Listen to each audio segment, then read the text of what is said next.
Good morning student, welcome to online class. बेटा lesson second का जो है ज्योग्राफी का जो सेकेंड चैप्टर जो है आपका लैंड रिसोर्सेस, भूमि संसाधन, इसके नेक्स्ट वाला जो पॉइंट है उसमें फोकस डालते हैं यहाँ पे 2.3 सॉइल मतलब होता है मृदा। लेकिन इससे पहले हम आपको लैंड एक्विजिशंस एक्ट 2013 में थोड़ा सा लाइटली आप यहाँ पे फोकस देते हैं यहाँ पे, ठीक है। लैंड एक्विजिशंस एक्ट 2013, इसको हम लोग हिंदी में कहते हैं भू अधिग्रहण अधिनियम। क्या बोलते हैं? भू अधिग्रहण अधिनियम 2013, ठीक है। अब इसके अंतर्गत जो होते हैं क्या क्या रूल्स है ये देख लीजिए कि along with land acquisitions the act provides for rehabilitations and resettlement of the displaced people. तो इस अधिनियम में भूमि अधिग्रहण के साथ साथ जो है पुनर्वास एवं पुनर्स्थापना का भी एक प्रावधान रखा गया है। अर्थात इसका मतलब ये होता है जब सरकार किसी की ज़मीन का जो अधिग्रहण करता है तो अधिग्रहण करने के साथ साथ, या किसी क्षेत्र की ज़मीन का अधिग्रहण करता है तो अधिग्रहण करने के साथ साथ उस क्षेत्र में रहने वाले लोगों का पुनर्वास या पुनर्स्थापना करने की गारंटी भी देता है, या उनको पुनर्वास करने का एक प्रावधान भी है। सेकेंड पॉइंट दिया है the consent of at least 80% of the displaced people is the necessary in the case where the land is meant for use by private companies or private public partnership companies। तो निजी company अथवा सार्वजनिक निजी कंपनियों के इस्तेमाल हेतु भूमि के अधिग्रहण के मामले में जो है 80% विस्थापित व्यक्तियों की सहमति अपेक्षित है, मतलब जरूरी है। इसी प्रकार नंबर 3 पे देखते हैं The act covers the landowners among the families affected by the displacement and the land acquisitions as well as all those who depend on the acquired land for their livelihood, such as the laborers, sharecroppers, cattle grazers, Adivasis etcetera. तो विस्थापित या अधिग्रहण द्वारा प्रभावित परिवारों में संबंधित भूस्वामियों के साथ साथ वे सभी लोग भी सम्मिलित होंगे जो उस जमीन से अपनी आजीविका पाते हैं, जैसे मजदूर, बटाईदार, चरवाहे, आदिवासी इत्यादि। नेक्स्ट पर यहाँ पे देखें तो irrigated and the multi-cropped land can be the acquired for non-agricultural use only under very special सर्क्यूमस्टेंस। तो अधिग्रहण से पूर्व जमीन के उपयोग के परिवर्तन का सामाजिक एवं पर्यावरणीय प्रभाव के साथ साथ क्या होता है कि केवल अति विशेष परिस्थितियों में ही बहुफसल व सिंचित कृषि भूमि पर गैर कृषि उपयोग के लिए अधिग्रहित किया जा सकता है, ठीक है। तो इस प्रकार से जो है आपको लैंड एक्विजिशन एक्ट 2013 जो है वो लागू किया गया है। तो नेक्स्ट यहाँ पे हम लोग आज देखते हैं यहाँ पे 2.3 को सॉइल मतलब मृदा, ओके। तो देखिए यहाँ पे लिखा हुआ है कि when we talk about land resources the focus in the generally on the soil and its fertility. तो जब हम भू संसाधन की बात करते हैं तो हम प्रमुख रूप से मिट्टी या मृदा की बात कर सकते हैं। Soil is the most important component of land resource. तो यह भू संसाधन का सबसे महत्वपूर्ण अंश है। It is the thin top layer of earth is which vegetation's growth. Soil is formed by the weathering of rocks, temperature variation and the vegetation play an important part। सामान्य अर्थों में पृथ्वी के धरातल की जो ऊपरी परत या मिट्टी जिस पर वनस्पति उगती है उनको हम मृदा कहते हैं, ठीक है। यह जो मृदा जो होती है वो मृदा चट्टानों के विघटन से बनती है और इसमें जलवायु, वनस्पति आदि की प्रमुख भूमिका होती है, अर्थात रोल होती है। चट्टानें गर्मी, सर्दी और पानी से प्रभावित होकर टूटती फूटती या घिसती है, जिससे बारीक कण अलग हो जाते हैं। इसमें वनस्पति व जानवरों के अवशेष मिल जाते हैं।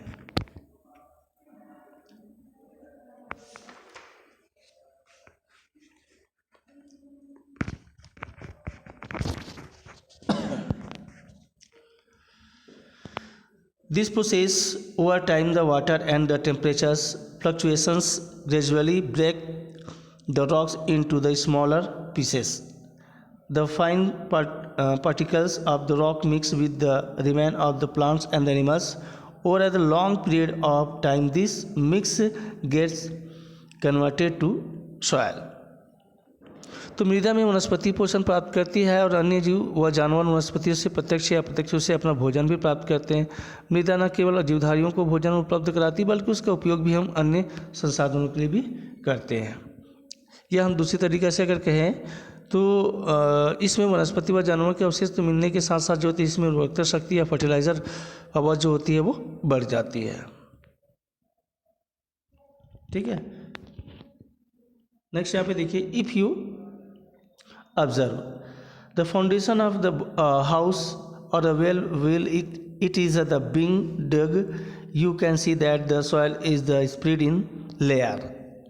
तो अगर आप सभी कभी मकान की नींव या कुआं खोदते हुए देखें तो पाएंगे मिट्टी ज़मीन पर जो है कई परतों से बिछी हुई है। This horizontals layer are called soil horizontals. तो मृदा की इस क्षैतिज परतों को हम मृदा परिच्छेदिका कहते हैं। ठीक है, क्या बोलेंगे?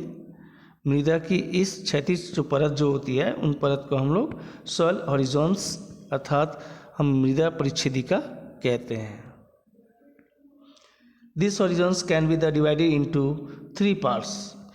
यह मृदा की परत जो है मुख्यतः 3 भागों में विभाजित होती है, organic layer, mineral layer and bedrock layer.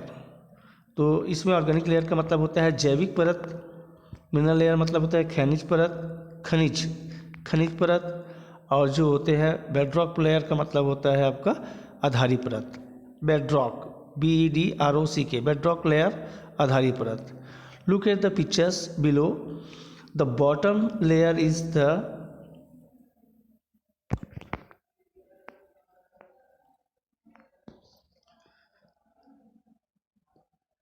bedrock layer, which is also called the R layer. Soil is formed by the weathering of the rocks that form this layer.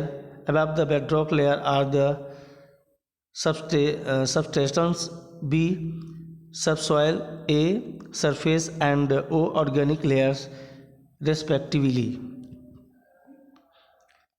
तो जैविक परत, खनिज परत एवं आधारी परत, नीचे दिए गए चित्र के अनुसार उसमें हम सबसे जो नीचे आधारी परत की चट्टान को देखते हैं जिसमें आर परत कहा गया। इसी आधार पर चट्टान के विघटन में इस मिट्टी का निर्माण हुआ है और इसके क्रमशः CBA और O परत होते हैं।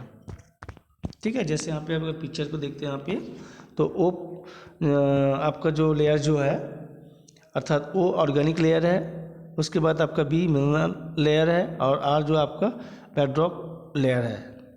तो वो जैविक परत है, B आपका खनिज परत है और R आपका आधारी परत है। ठीक है, अब इसका तो लाइटली जो होता है फोकस करते हैं यहाँ पे। नंबर फर्स्ट आपका ऑर्गेनिक लेयर जो देखिए यहाँ पे, this is the top most layer in which O and A are the included. The O layer contains humus which is the decomposed remains of plants and the animals. Below this is the A layer which is the mineral layer. तो यह सबसे ऊपरी परत होती है जिसमें O और A सम्मिलित है। O परत में पेड़ पौधे एवं जंतुओं की अपघटित अंश मिला होता है जिसे हम ह्यूमस कहते हैं। इसके नीचे A परत होती है जो खनिज परत भी होती है किंतु यह O परत से अधिक प्रभावित होती है, जिस कारण इसमें जैविक पदार्थों की अधिकता होती है और जैविक परत की मोटाई जो होती है वो अलग अलग होती है। The layer is influenced by the O layer, which is why it is also rich in the organic minerals. The thickness of the organic layer varies greatly. It is the thickest in the lower areas of the river valleys. Agricultural activities take place in the organic layer. तो नदी घाटी के निचले भागों में इसकी मोटाई सर्वाधिक होती है और जैविक परत पर कृषि कार्य आसानी से होता है, मतलब कृषि कार्य होता है और यह वनस्पति उगती है, इस कारण यह बहुत ही महत्वपूर्ण है। ठीक है, which is the layer where all other forms of the vegetation growth. This is why the organic layer is very important, but it is also the layer that is the most affected by the erosions. ठीक है, erosion मतलब होता है मृदा संरक्षण जिसको हम लोग कहते हैं। It is the also affected by the pesticide used in the agriculture and other vast that the settle in it.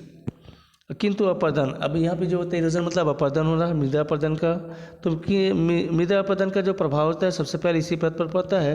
फसलों के लिए कीटनाशकों का प्रयोग भी या कचरों का निस्तारण भी सभी इसी परत को प्रभावित करते हैं। ये आपका ऑर्गेनिक लेयर हो गया।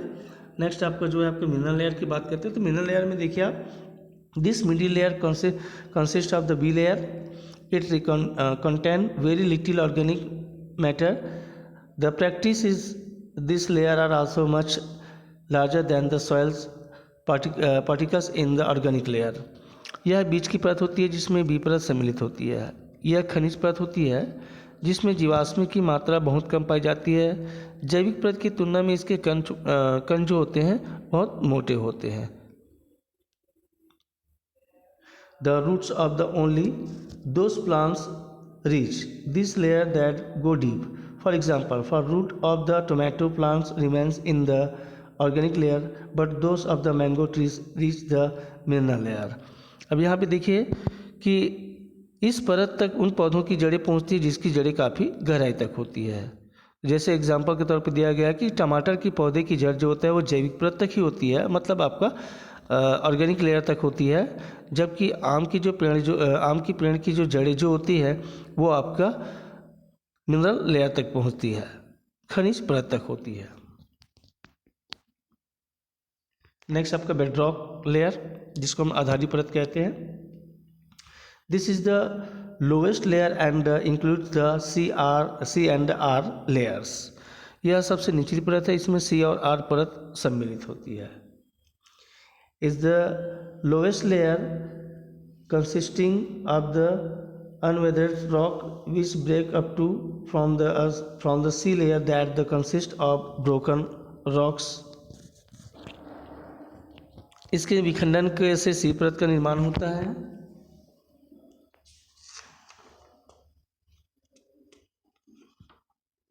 और ये अपनी मृदा के स्वरूप में जो है या अपनी अर्थ की जो लास्ट लेयर होते हैं, लास्ट लेयर के बेस में जो होते हैं ये आपका अंतिम छोर भी होता है।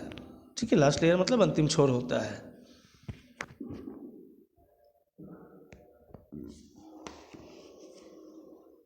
नेक्स्ट आपको देखिए यहाँ पे सॉइल डिस्ट्रीब्यूशन इन इंडिया। भारत में मृदा का वितरण, मतलब भारत में जो होती है किस किस प्रकार की मिट्टी पाई जाती है, कहाँ कहाँ पे पाई जाती है। तो 6 type of the soil are the commonly found in India. भारत में जो होता है मुख्यतः 6 प्रकार की मिट्टी पाई जाती है। The main soil type is the alluvial soil that spreads across the river plains।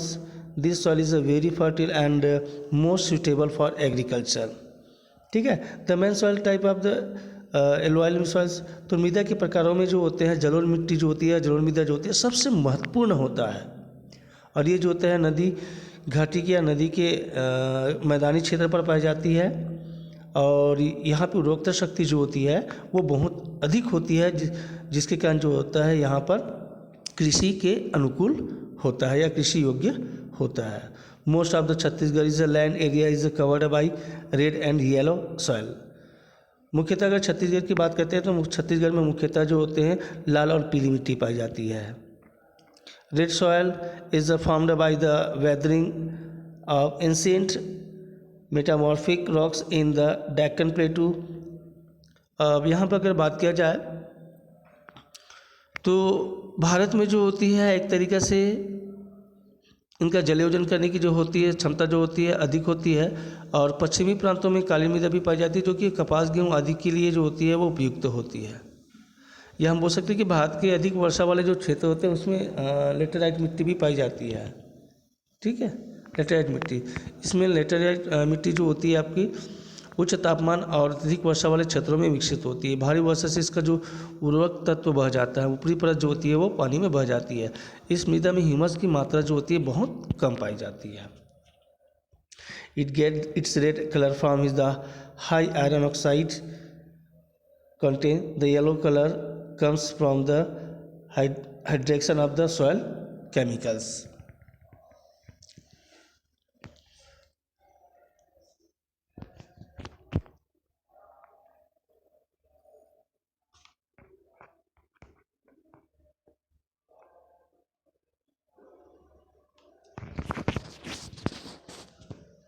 Again यहाँ पे एक बार देखते हैं, यहाँ पे लेटेराइट सॉइल की बात कर रहे थे। तो लेटेराइट सॉइल जो है यहाँ पे जो होता है अधिक वर्षा वाले जो क्षेत्र में पाया जाता है।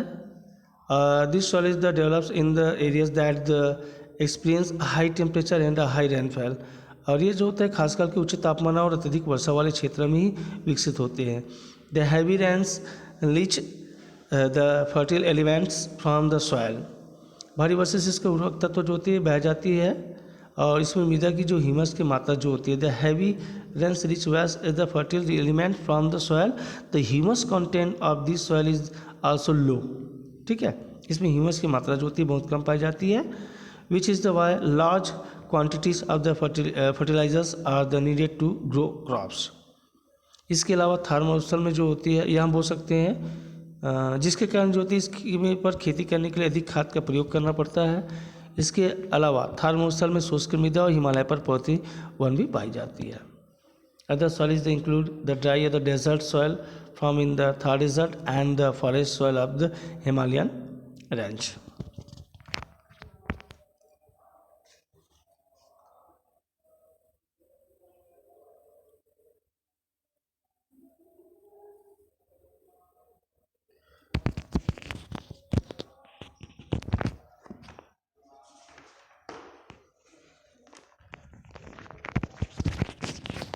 Study the map and answer the following questions, ऐसा कुछ के दिया हुआ है। यहाँ पे जो मैप दिया उसके बेस में क्वेश्चन पूछा गया है और क्वेश्चन का आंसर यहाँ पे है। तो क्वेश्चन यहाँ पे क्या है, what are the main soil type found in India. भारत में जो होता है मुख्यतः कितने प्रकार की मृदा पाई जाती है। ठीक है, in which state of the India do we find forest soil. What are the main geographical features of the state with the forest soil. भारत में वन मृदा किन किन राज्यों में पाई जाती है। वन मृदा वाले प्रदेशों की भौगोलिक बनावट कैसी है। Where in the India do we find desert soil. What is the other name for desert soil. भारत में शुष्क मृदा कहाँ पाई जाती है, शुष्क मृदा को और किस नाम से जानते हैं। Which type of soil cover most part of Chhattisgarh. Chhattisgarh में अधिकांशतः किस प्रकार की मृदा पाई जाती है। And which type of the soil covers the least area in India. सबसे कम क्षेत्रफल पर कौन सी मृदा पाई जाती है इंडिया में, ये इत्यादि। अब इसके बाद यहाँ पर बेटा आपको 2.4 में जो दिया हुआ है आपका लैंड डिग्रेडेशंस एंड कंजर्वेशंस। तो भूमि न्यूनीकरण और उसका संरक्षण, ये पैराग्राफ या ये पॉइंट जो है हम नेक्स्ट लेक्चर में अटेंड करेंगे। Okay, that's all, good day.